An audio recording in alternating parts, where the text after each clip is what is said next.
Bonjour et bienvenue donc dans cette troisième vidéo. Donc aujourd'hui en fait nous avons décidé de répondre tout simplement à vos questions parce qu'on en a reçu énormément par mail et on s'est dit tout simplement que ce serait bien quand même de répondre aux questions que vous nous avez posées. Enfin on les a regroupées en thématiques parce qu'il y en avait tellement que finalement on a préféré les regrouper. En 6 thèmes, ouais. Ouais, il y a 6 thèmes donc on va répondre au principal.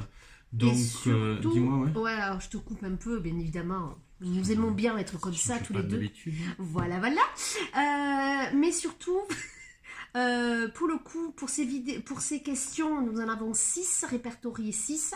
Et ensuite, s'il y a d'autres questions qui arrivent entre-temps, ce qu'on a décidé de faire, c'est que vraiment, on avait envie d'y répondre au plus juste et on le fera dans le groupe privé Facebook où vous êtes déjà inscrite. Je vais remettre le lien là-dessous. Là. Ouais, merci Nico. Ou sous la vidéo. Mais qu'est-ce qu'il est fort ce Nico. Mais c'est qui le papa? Pardon. Ça commence. La vidéo n'a pas encore commencé que déjà on craque. Donc pour le coup, voilà, s'il y a d'autres questions, on y répondra lors de différents lives, dans le groupe privé tout simplement. Allez, c'est parti. Et c'est moi qui commence. Vas-y. C'est bon? Allez. Je te coupe?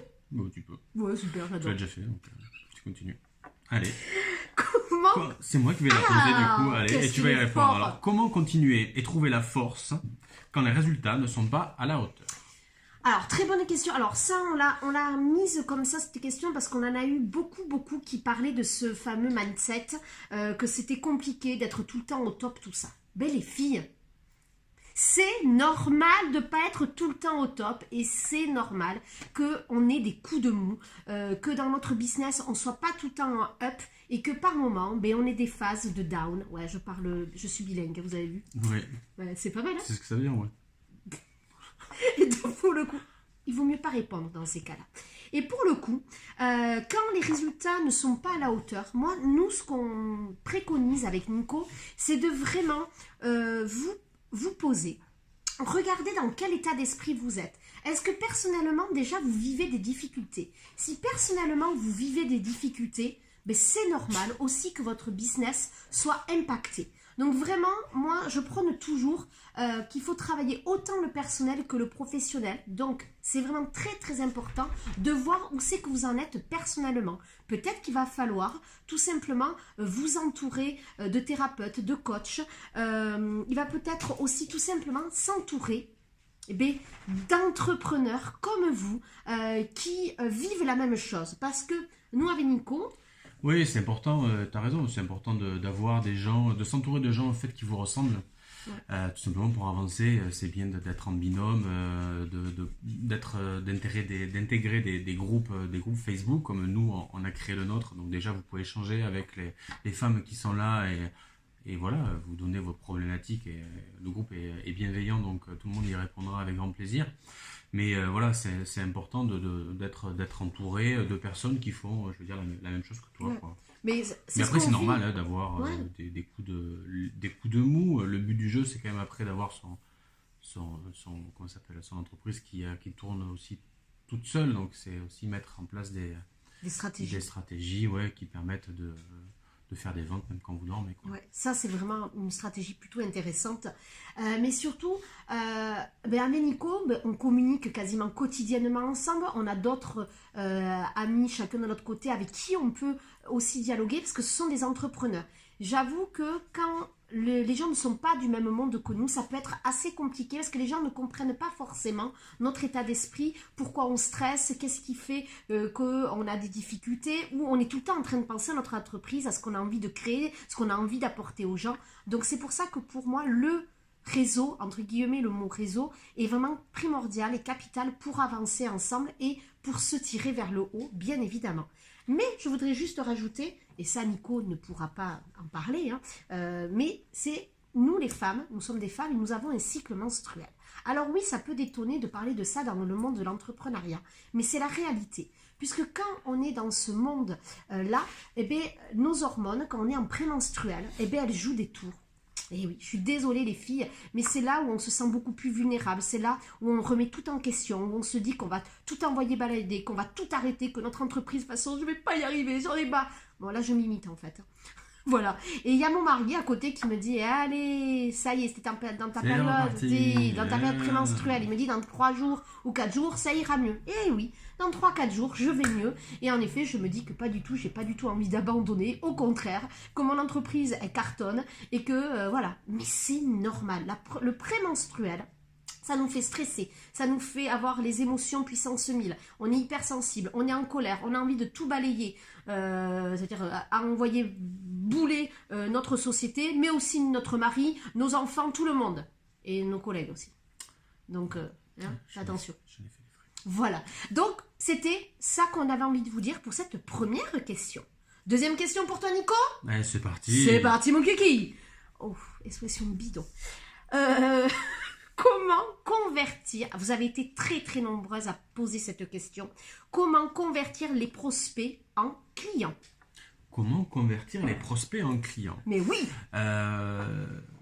Déjà, c'est apporter de la valeur. Non, je vais commencer par ça déjà. Déjà, si vous avez des prospects, ça veut dire que déjà, ils sont chez vous. Et s'ils sont prospects, ça veut dire qu'ils apprécient votre travail. Donc, c'est ça, voilà, ils vous kiffent. Donc, si vous avez des prospects, bon, c'est déjà un bon point. Et si vous avez des prospects, ça veut dire que vous leur avez apporté de la valeur. Donc après, comment convertir donc, ces prospects en clients ? Donc là aussi, il existe plein de stratégies. Vous pouvez faire du retargeting avec la publicité Facebook. Vous pouvez, c'est quoi du retargeting ? Du retargeting, ça veut dire recibler les personnes qui sont déjà chez vous. Alors si c'est des prospects, ça peut être des prospects entre guillemets, des prospects froids, on va dire, qui ont déjà visité votre site web. Là, vous installez ce qu'on appelle le pixel Facebook. C'est un petit bout de code en fait qu'on va installer sur votre site internet. Et ce qui va faire, voilà, je l'ai fait, mais c'est vrai que maintenant tout le monde l'a pratiquement. Et grâce à ce petit bout de code, on va pouvoir savoir qui est venu sur votre site. Et quand on fait de la publicité Facebook, par exemple, on va pouvoir renvoyer un message à toutes ces personnes qui sont venues et leur dire, salut, je sais que tu es venu, ou salut, je sais que tu as visité telle page ou que tu as vu tel produit. Si ça t'intéresse d'aller plus loin, tu peux m'appeler ou tu peux m'envoyer un email, etc., etc. Donc déjà, s'ils sont prospects et les convertir en clients, il y a déjà cette première stratégie. Et ensuite, vous pouvez les faire entrer également dans ce qu'on appelle des tunnels de vente. C'est-à-dire que le but premier, c'est de capturer l'adresse email de vos prospects. Avec un cadeau ? Avec un cadeau, un bonus, ce que vous voulez. Voilà. Et une fois qu'il est rentré dans votre base de données, on va dire, il y a des outils qui existent et qui vous permettent en fait d'apporter du contenu régulièrement à ces personnes-là. Et c'est comme un entonnoir de vente en fait. Vous allez petit à petit les amener à votre produit pour qu'ils achètent votre produit. Voilà. Après, il existe bien entendu d'autres techniques, mais pour convertir votre prospect en client, voilà, c'est les deux principales, on va dire les deux principales sources de revenus entre guillemets qui existent. Alors peut-être que toi, tu en connais d'autres, mais c'est celle qui fonctionne. C'est celle qui fonctionne actuellement. Ouais, c'est celle qui fonctionne actuellement et celle qui fonctionnera toujours en fait. Il faut créer du lien. Ouais, il faut créer du lien. Alors créer du lien déjà, vous pouvez le faire avec les réseaux sociaux petit à petit, mais le but du jeu c'est que la personne vous fasse confiance. Et puis la personne elle vous achète à vous, quoi. Elle vous achète pas. C'est exactement ça. Ben ouais, elle vous achète. Parce qu'il y aura 10 000 produits pareils que le vôtre, mais pas fait avec votre âme à vous et pas fait avec votre personnalité. Tout à fait. On est d'accord ? Ouais, les gens ils t'achètent à toi. C'est vrai que moi j'en ai acheté beaucoup, je suis un gros consommateur de formation. Beaucoup. Et c'est vrai que c'est pour ça que c'est un expert. Et ouais, non mais voilà, et parce que j'adore ça déjà, me former.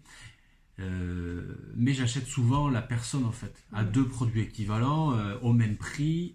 Je vais plutôt me diriger, mais comme tout le monde, vers la personne qui me semble la plus sympathique ou apporter le plus de valeur. Ouais, alors il parle pas comme ça, mais c'est le feeling, le cœur. Oui, voilà, ouais, tout à fait. L'humanité, l'authenticité. Ouais, celle qui va me faire rire, celle qui, où je sens que voilà, il y a de la confiance derrière et elle va pas me brûler dans la face. C'est pour ça que tu me kiffes, parce que je te fais rire. Ouais, question suivante. Alors, c'est à toi. Comment s'auto-évaluer régulièrement pour savoir si notre stratégie est bonne ? Alors, dans le mot stratégie, vous avez été plusieurs à le mettre. Donc, comment s'auto-évaluer régulièrement pour savoir si notre stratégie est bonne ? Mais déjà, moi, ce que j'aime faire, c'est se poser. C'est se poser plusieurs fois dans l'année pour voir où c'est qu'on en est. Est-ce que notre entreprise, on a le chiffre d'affaires qui augmente ? S'il augmente, ben ok, c'est plutôt bien, mais on peut quand même se poser la question de savoir si ça vibre à l'intérieur de nous. Si on est toujours sur la même longueur d'onde qu'il y a peut-être 6 mois. Parce qu'il y a 6 mois, vous aviez envie de quelque chose, mais peut-être que dans 6 prochains mois ou un an après, ce n'est plus les mêmes envies. Et ça, c'est très très important. Dans notre société actuelle et dans le monde de l'entrepreneuriat, on pense que on fait une chose à l'instant T, 6 mois après, il faut qu'on continue. Non, c'est ça qui est top. C'est que vous avez le droit, les filles, de vraiment décider, c'est votre business quoi, c'est votre entreprise, vous avez le droit de décider que ça ne vous correspond plus. Moi, il y a 3 ans, quand j'ai commencé, je faisais beaucoup de formations à l'entreprise, dont des gens en réinsertion, parce que ça m'animait profondément. J'aime toujours autant, mais depuis quelques mois, je sentais que je n'avais plus du tout la même envie. Pourtant, quand j'y étais, à la fin, à chaque fois, je me disais « qu'est-ce que j'adore, je kiffe ». Pourtant, y aller, c'était compliqué. Donc, je me suis posée. Il y a 2 ans de ça, c'était pas possible d'arrêter parce que ça me ramenait de l'argent, bien évidemment. Donc, je me suis dit « bon, allez, tu continues tout ça », mais je sentais que ça ne vibrait plus. Et puis, je me suis rendu compte, quelques mois après, qu'en fait, je n'avais plus besoin de ça pour vivre, puisque mon entreprise roulait très très bien, que mon chiffre d'affaires était vraiment conséquent et que je n'avais plus besoin de ça pour continuer à faire ce que j'avais envie. Donc la décision a été prise d'arrêter. Ça n'a pas été facile parce que quand on est investi dans quelque chose, que ça fait pendant 2 ans et demi, je me suis investie dans cette entreprise pour des gens en réinsertion, c'est vrai que ce n'était pas forcément facile. Mais ça ne vibrait plus. Ce qui vibrait pour moi, c'était de vous accompagner, vous les femmes entrepreneurs, vers votre entreprise rêvée. Mais d'aider tout simplement les femmes à être heureuses. Et ça, pour moi, c'est ce qui m'anime. Alors, il y a différents produits que je mets en place et je ne marche qu'à ça. Je ne marche qu'à l'intuition, qu'au cœur pour savoir si ma stratégie est bonne, tout simplement.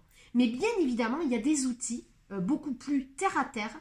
Et ça, c'est Nico qui vous en a parlé avec la pub Facebook, par exemple. Oui, enfin, la pub Facebook ou tout simplement quand vous mettez des posts sur votre page Facebook, si vous en avez une, ou sur Instagram ou je ne sais quoi, dans chaque réseau social, vous avez forcément des outils de statistiques, donc vous pouvez savoir qu'est-ce qui fonctionne et qu'est-ce qui ne fonctionne pas.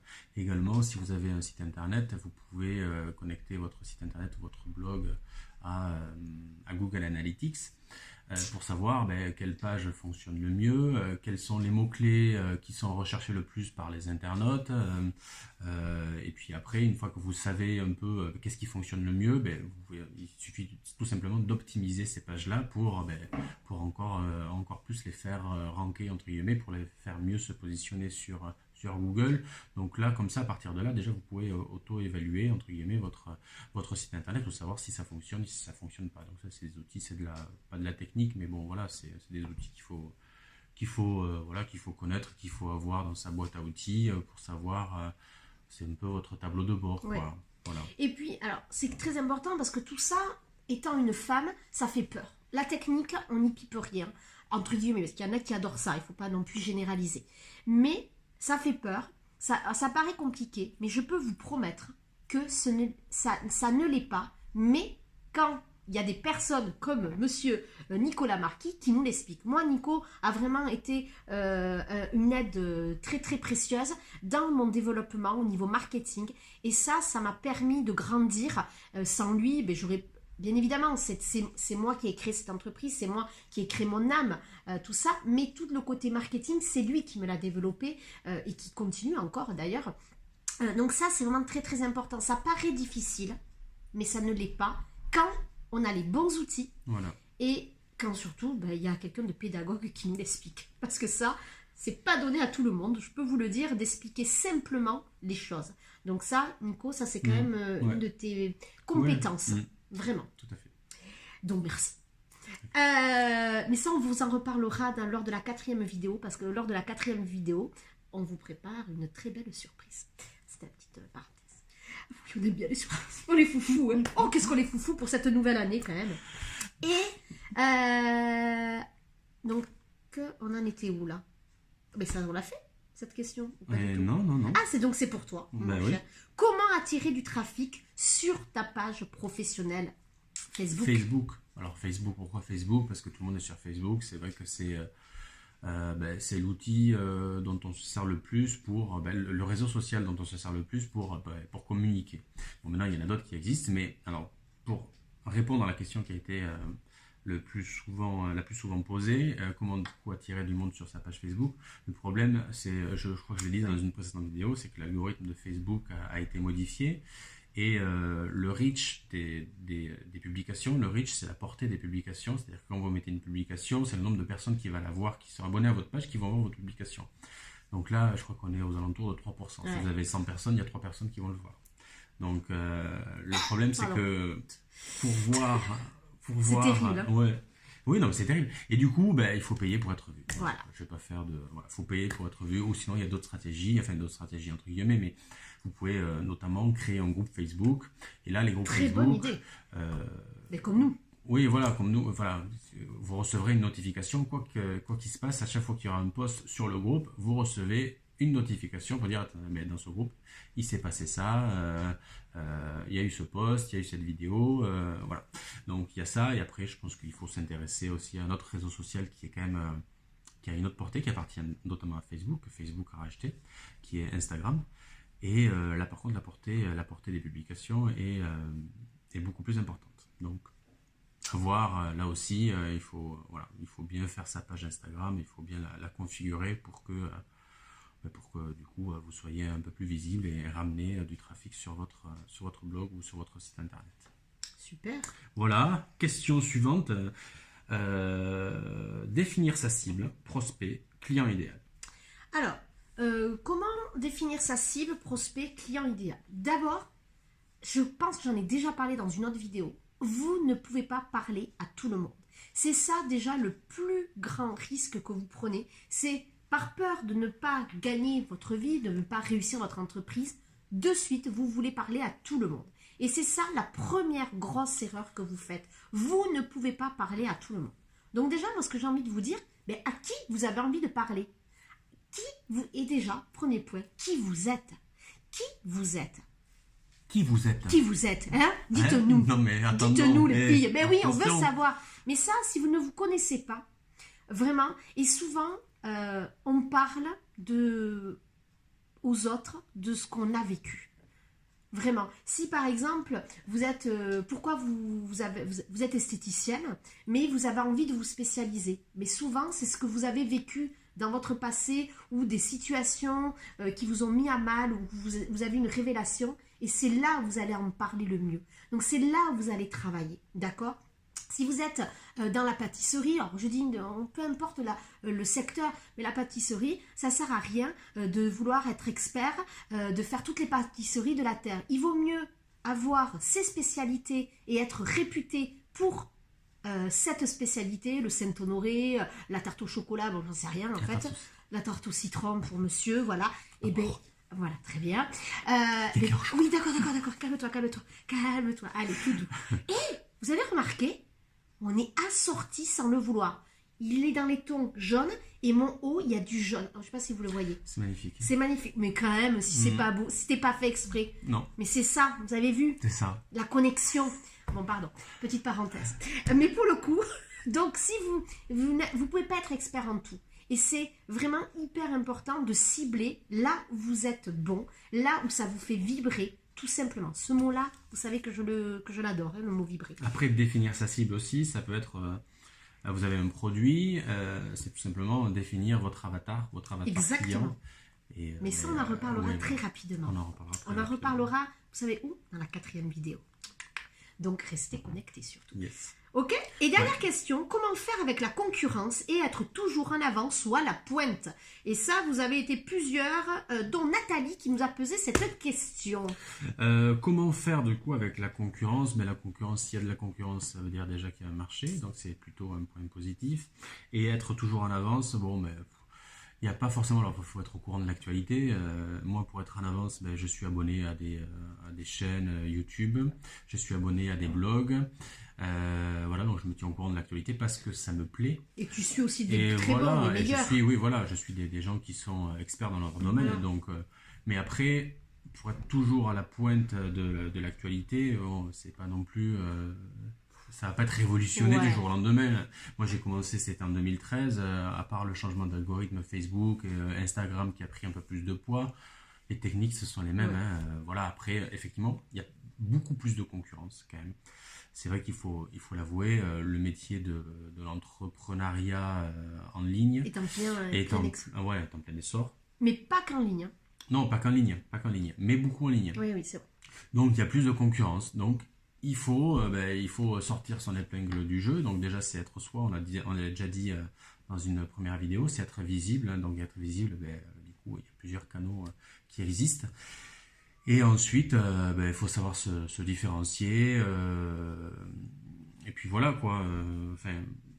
Il faut pas il faut pas chercher à tout le temps être dans la concurrence. Non. C'est ça qu'on a envie de dire. Tout à fait. On regarde. Ouais, c'est ça. Mais je crois que c'est ce qu'on prône depuis le début. Soyez authentique, mais pour cela, il faut se connaître. Ça, c'est quand même la base. Et ensuite, faire ce qui vous parle. D'accord ? Ouais. Et bien évidemment que la concurrence nous indique des choses, mais si ce que fait la concurrence ne vous parle pas... Non, n'y allez pas. Mais ouais. Moi, c'est vrai que faire des vidéos, c'est pas forcément mon dada. D'ailleurs, j'ai une formation sur les crises d'angoisse, et sur les crises d'angoisse notamment, j'ai fait une formation où on ne me voit pas. Si, on me voit un peu, mais la plupart de la formation, elle est construite avec un PowerPoint où je passe des diapositives et je parle derrière. Donc, c'est plus facile pour moi. Après, vous pouvez faire des podcasts, vous pouvez, il faut faire ce qu'on est. Il faut faire ce que vous avez envie d'être. Si vous aimez écrire, écrivez. Exactement. Et après, regardez, c'est un super exemple que tu viens de nous dire. Au départ, ça a été compliqué pour toi de faire des vidéos. Et finalement, regarde là. Et tu vois, et tu te rends compte qu'en fait, et ça fait pas la première qui fait, mais il se rend compte qu'il est finalement à l'aise. Et que c'est pas si difficile que ça. Mais il lui a fallu du temps, il lui a fallu prendre confiance. Donc, et tout simplement, c'est comme ça qu'on avance. Ouais. Et nous, ce qu'on a envie de vous donner dans toutes ces vidéos, c'est cette authenticité, c'est notre parcours, c'est ce qu'on est, pour que vraiment vous puissiez dire, mais ok, mais moi aussi j'ai les mêmes peurs que vous, j'ai eu les mêmes peurs que nous, on a eu les mêmes peurs que vous, tout simplement. C'est ça. Et que on y est arrivé, on a testé, et là, on va vous faire prendre des raccourcis, tout simplement. Et voilà. Eh bien oui. Je pense qu'on a tout dit. Mais ouais, les 6 questions, c'était résumé. Il y en aura d'autres qui vont sûrement arriver entre-temps. Et ce qu'on fera, c'est qu'on y répondra donc dans le groupe privé. En live, on fera des lives pour répondre aux questions les plus courantes. Ouais, il va faire des lives. Les plus souvent posées, ouais. Je mettrai comme Jim Morrison, je mettrai dos au public, dos à la caméra et je répondrai. Ouais, le mec qui se la pète. Ouais. Donc, sans les cheveux. Ouais, ça avez bien vu. Nous n'avons pas la même... Non. Truc capillaire, le bazar là. Voilà. Donc pour le coup, ce qu'on vous propose, qu'est-ce qu'on leur propose, Nico? Je vois. Tu sais pas? Bon, on se retrouve d'ici quelques jours dans une prochaine vidéo. Ouais, pardon. On se retrouve dans une prochaine vidéo pour tout simplement. Surtout celle-là, ne manquez pas. Là, il y a une grosse surprise qui vous attend. Ça va être une vidéo. Ouais. On va être, je pense, ému. On va être vraiment, on est impatient de vous proposer cette prochaine vidéo parce qu'on a envie de vous faire vivre quelque chose de grand. C'est ça. Nico. Allez, écoutez, les filles, on vous dit à plus. Ciao. Bisous.